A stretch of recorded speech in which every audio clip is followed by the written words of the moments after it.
Hi everyone, my name is Professor Benjamin, and I will be your instructor for the 7-week environmental conservation course. Right now we are on the home page of this course, and the objective of this video is to kind of give you a walkthrough of how this course is set up and how you can succeed in this course due to the condensed nature. Right away, you'll see that we have a beautiful photo here of an old growth forest, and then right below it, you'll see there's some information about me and what gives me the ability to teach this class. Above that, you will actually see something that is in green, a highlighter. This is really important because a lot of times when students log into this course, they look right over here and there's like a calendar tool. The problem with that in this class is that you're going to miss the discussion forum initial post deadline. And so it's really important for you not to use that calendar tool, but to rather use the last page of the syllabus that has all of the dates when things are due in this course.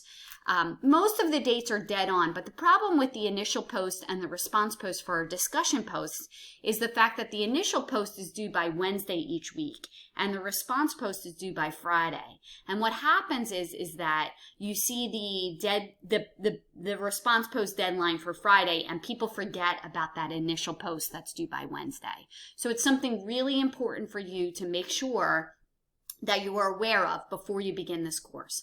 All initial posts for our discussions are due by Wednesday, and response posts are due by Friday. Unfortunately, the Canvas system doesn't allow me to put in those two due dates, so make sure you know about that, and that is why this is up here. So below my information, you'll find the syllabus, and you'll find this video will be right here, so you'll have that information for you. And then right below that, it says each week we will cover 2 sessions, and the reason for this is typically these courses are 14 weeks, and we're covering this in 7. So whatever we had to do in 14 weeks, we have to do in 7, so we cover 2 sessions per week. And I'll show you where to find those modules in a second. And then below that, you have some course information, which is number 1, this is an OER course, meaning Open Educational Resource course, that all of the materials you need are found within the modules. We have a textbook and we have a link to our textbook instead of actually purchasing a textbook. So you should be happy about that. It's a cost savings technique. And then below that, we have the course description. So in this course, Environmental Conservation, it's an introduction course to many serious environmental problems facing the world today, the extent and causes of these problems, and the kinds of solutions being proposed. We're going to cover a ton of different topics from ecological systems, population, land management, hunger and food production, energy supplies, waste management, and pollution. This course helps meet your social science elective, a non-lab science, and it meets the scientific reasoning requirements. So it is a very scientifically sound course. While we address social issues involving environmental problems, everything you need to do in this course is science-based, so it has to be factually based, no opinions. So while a lot of the discussion questions look like they're asking for your opinion, really they're looking for your statements backed up by factual basis. So really not opinions, but more, this is the reason why, and here is the factual basis to unpack that reasoning. Okay, right below that, you'll find the course learning outcomes for this course and the scientific reasoning learning outcomes. So you'll actually see within the course that you'll see for all of our assignments, there are what we're meeting the course-wise, what we're meeting scientific reasoning-wise within those. And then this just kind of gives you a setup of how the course is set up. And we're going to go through that in a second because most students are just really care, how am I being graded and how is this course set up? Below that, you'll see an announcements tab after the homepage, and I'll be sending out weekly announcements, what's due, what's not due, if there were any issues in the course. Right below that is the modules tool, and that is essential, and that's really what we'll be using in this course. And the syllabus is here. So make sure you click on that, and I would print it out if you have a printer available. If not, it's definitely a reference tool that you want to have. Below that are the grades tabs. I always have everything graded within 1 week of submittal, especially in these condensed courses. It's essential for you to know how you're doing within this course. So that's where the grades tab is. Most of this other stuff will be grayed out, so you won't be able to see that as a student. So let's head over to the modules tool, and I'm just going to show you how the course is set up, and then we'll get into how you're graded within this course. So right here is the course information tab, and this tab is going to be open the entire semester. So right here is the link to the textbook. This is kind of the instructions for the course, and really those same instructions are found on the home page of the course. This is how we're going to use the grades tab. So a lot of students say to me, well, I don't know how to use the grades tab, or I don't understand what grade out things mean. Well, all of that can be found right here. Or how about students say to me, do you think I'm going to be able to pass this course? Well, all that information can be found right here on the grades tab. It's a little short video that shows you how to do that. This is how you're going to submit your assignment. A lot of times some students are questioning how do they upload an assignment? What are the formats that I accept? So there's information right there. The discussion post I'll add some more information under there about discussion posts. I don't know why that's not there, but let me add it in right now as we're talking. Okay, and voila, I added the directions for initial posts and response posts. These are really important documents, and why these are so important is that it gives you what my expectations are for initial posts and response posts. You can open it as a Word document. You'll see that initial posts have to be at least 300 words. They have to have paragraphs. They have to have proper sourcing in them. Response posts, same thing, 200 words. Response posts are always due by Friday. Initial posts are due by Wednesday. If you're not sure how to submit an initial post or how to make a response post, this is screenshots that will help you do that. Most students are aware of it now because we've been in online format for a while, but just in case, and this is your first online course, there's information there for you.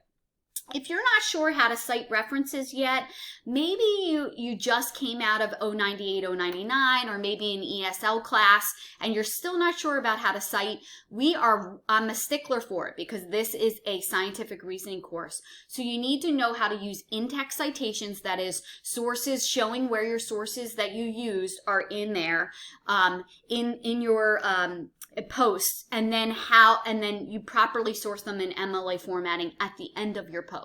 If you're not sure how to do that, this document here helps you. And then our assignments, we're going to be submitting through the Turnitin portal, which is a way that we can, I use it actually to help students know what they've done grammatically wrong in their papers or in their assignments. But it also helps me realize students that are maybe sharing documents, etc. And I'm really a big stickler for that as well. So you want to make sure you see the academic integrity part of the student handbook from Community College of Philadelphia. I am a stickler for it. So if I catch you cheating, you will receive a 0 for this course. Okay. So this module is going to be open all the time, and these are kind of all the reference points you kind of need to go back to all the time. And then each week, remember, we're covering 2 modules. So here's one module, here's another module. Okay, and the issue with using just that calendar tool on the side is that a lot of students don't realize that I have videos that help you with the assignments, plus there's additional materials, and when you just click on the assignment, you don't see all the accompanying things that go along with it. And it's really important for you to know those things that go along with the assignments, okay? And if you're just logging in and clicking on the due date thing, you're not seeing the entire course. And a lot of students who do that fail my courses because you're not using the modules tool. So each week we'll be covering 2 things. So you see week one, it tells you what we're covering that week. Right here is a description for what we're covering that week. So here is the objectives. And then below, it tells you everything that you have due that week. Okay. Plus, it gives you a little overview of what we're covering. So it gives you kind of just I like to know what I'm doing before I do it. And so for me, that's really important. Week 1 introduction. So these are actually my video lectures. You'll have a lecture each week with each module. So it gives you kind of a walkthrough of that week. And then you have the OER textbook, and under the description, it tells you what parts of the OER textbook we're covering that week. So you want to read those. And then I give you a PowerPoint, and these PowerPoints are really important. Within the PowerPoints, there's embedded videos. If you open the PowerPoints in PowerPoint, on the bottom there are notes under each slide. So I've put a lot of time into the PowerPoints. They're kind of like walkthrough lectures along. So you want to watch the video lecture, then look at the PowerPoint. And then there's additional videos and articles that you want to read. So there is a lot each week of material that we're covering. And then what you're going to do is you're going to make your forum post. Now, in this class, you can't see what other students have done. So you're going to pick one of the 6 questions and you're going to answer it. So you're given 6 questions to choose from. Okay? You're going to pick one of these questions and you're going to answer the question. Okay, you want to make sure, of course, you look at your directions for your initial post and response post. You're going to make your initial post. Now, what happens if you miss your initial post? Well, then you're going to have to type in something to see the response so you're able to make a response to your fellow classmate. What I will not tolerate is students putting in blank dots so they can see what other students wrote. If you do that for your initial post, so that you can read over what other people wrote, and then you can tailor your initial post, you get a 0, because I consider that cheating. Okay, and you can read that under the directions for initial posts. So you're going to make your initial post by Wednesday, a response post due by Friday, and then some weeks we have additional assignments due. Okay, and the assignment directions can be found under the assignment, and then I give you a video that helps you walk you through that assignment as well. Okay, and then week 1, we also have this certification to syllabus. I want to make sure that you've read the syllabus from front to back because it's absolutely essential. So you'll see here, we'll cover this session in week 1, and we'll cover this in week 1 as well because it's a condensed semester, so you have 2 things due. And so really how you're graded, okay, throughout the semester is we have 4 assignments due. Some of them are typed out assignments. Some of them require you to go to a mapping exercise and you answer questions based upon the map. And I make videos to help you how to do that. So we have 4 assignments due and they're worth 30% of your grade. No assignments are dropped.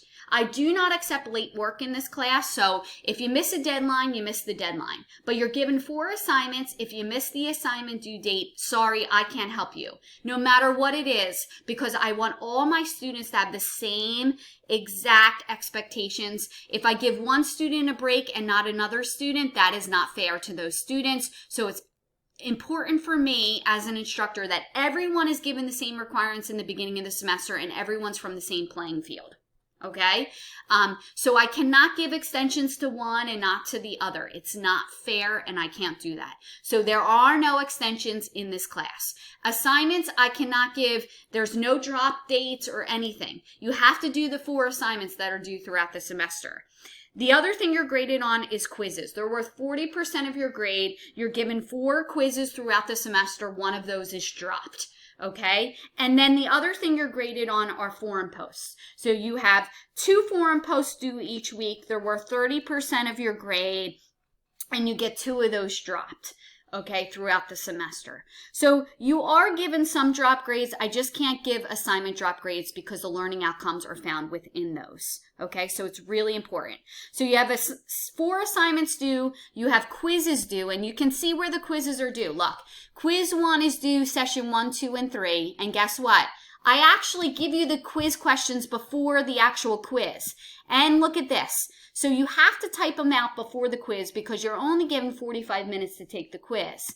And I give you all the questions before the quiz. So make sure before you quiz, you type out all your answers. And then when you take the quiz, you just put them into the portal.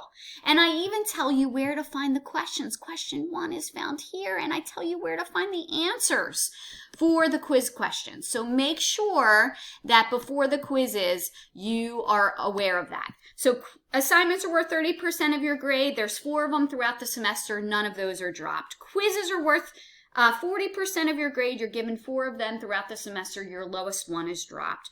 Forum posts, you will have 2 of those due a week. 2 of those are dropped. Initial posts are due by Wednesday. Response posts are due by Friday. Okay? And the course is set up the same way each week. So you have each week, you'll see the same repetition of how it's set up. So you can see week 1, we cover this and we cover this. Week 2, we cover this and we cover this. Okay, so it's very methodical on how I do it. All right. If you have any questions, feel free to reach out. I'm always willing to Zoom with students. So if you have any hiccups, remember to reach out before the due date, not after. And typically during the week, I'm more available. All right. I hope you enjoy this quick journey with me. And again, remember, if you ever have any questions, feel free to reach out.